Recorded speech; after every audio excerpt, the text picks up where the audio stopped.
ভূপেন হাজৰিকাৰ জন্মগ্ৰহণ শদিয়াৰ অকা গাঁৱত হৈছিলে। সেই অকা গাঁৱৰ পৰা তেওঁ জীৱন আৰম্ভ। তেওঁ দেউতাকৰ লগত আছিলে, দেউতাকে লৈ ফুৰিছিলে। তেওঁৰ চাকৰি জীৱন যেতিয়া শদিয়াত আছিলে, শদিয়াত এখন স্কুলৰ এম ই স্কুলৰ শিক্ষক আছিলে। তেওঁ সেই শিক্ষকতাৰ মাজেৰে তেওঁ গীতি সাহিত্যৰ প্ৰতি গীতৰ প্ৰতি তেওঁ দেউতাকো অনুৰাগী আছিলে। তেওঁ সেই গীতৰ মাজেদিয়ে তেওঁক লৈ ফুৰিছিল, কাৰণ চাকৰি জীৱন ওৰ পৰা ত'ত যাব লগা তেওঁ এটা সকলোৰে কথা, এইটো সকলোৱেও জানে। কেঁচুৱা অৱস্থাটো তাতে কটাইছিলে আৰু শিশু অৱস্থাটো কটাইছিলে আমাৰ ধুবুৰী আৰু গুৱাহাটীত। এই ধুবুৰী আৰু গুৱাহাটীৰ পিছত তেওঁ কিশোৰ অৱস্থাটো কটাইছিলে তেজপুৰত। তেজপুৰত বিশ্ববৰণ্য তেতিয়া আছিলে আনন্দৰাম আগৰৱালা, দণ্ডিনাথ কলিতা, পদ্মনাথ গোহাঁই, আৰু তেওঁ লগ পাইছিল আমাৰ জ্যোতিপ্ৰসাদ আগৰৱালা, বিষ্ণু ৰাভা।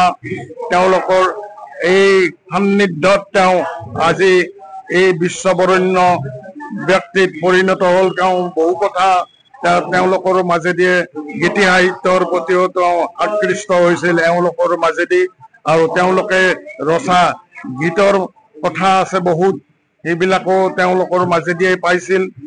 তেওঁ গোটেই পৃথিৱীখন ঘূৰি তেওঁ কলম্বিয়া বিশ্ববিদ্যালয়, হাৱাৰ্ড ইউনিভাৰ্চিটি, তাৰপিছত তেওঁ আমাৰ বেনাৰস ইউনিভাৰ্চিটি, ক'তো তেওঁ বাকী নাছিলে। তেওঁ আমাৰ আকাশবাণী অনাতাঁৰ কেন্দ্ৰত তেওঁ আছিলে।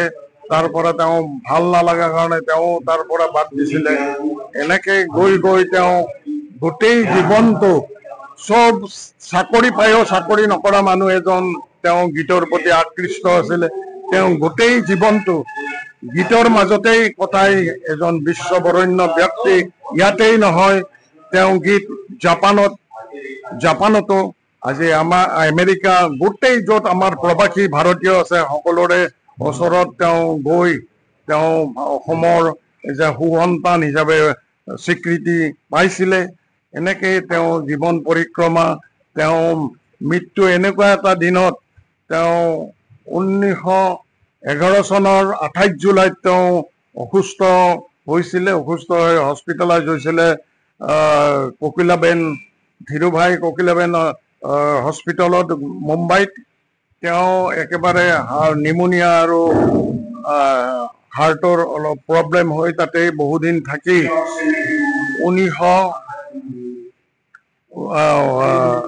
5 নৱেম্বৰত 4:37 তেওঁ পৰলোক প্ৰাপ্তি ঘটে মুম্বাইতে। তাৰপিছত তেওঁ 7 নৱেম্বৰত আমাৰ গুৱাহাটীলৈ লৈ আনি 7 নৱেম্বৰৰ পৰা 9 নৱেম্বৰলৈ তাত আমাৰ জজ খেল পথাৰত ৰাখি সকলোকে চোৱাৰ সুবিধা কৰি দিছিলে। তাৰ পৰাই তেওঁ শেষ যাত্ৰা আমাৰ গুৱাহাটী ইউনিভাৰ্চিটিলৈ হৈছিল পদপথেৰে। গোটেই নিজেও তাৰ অংশীদাৰ হৈছিলোঁ আমি। এইখিনি কৈ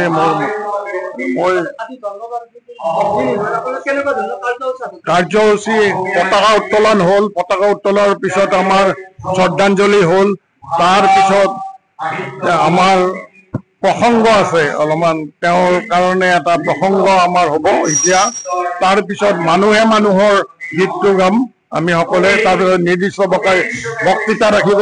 তাৰপিছত হাজৰিকাৰ ওপৰত যি ৰচিত গীত আছে, গীত মাত হ'ব। তাৰপিছত আবৃত্তি, এইবিলাকে অনুষ্ঠানৰ মাজেদি আজি এই কাৰ্যক্ৰমণিকা শেষ কৰিম। Stay informed, stay ahead. News NE 365.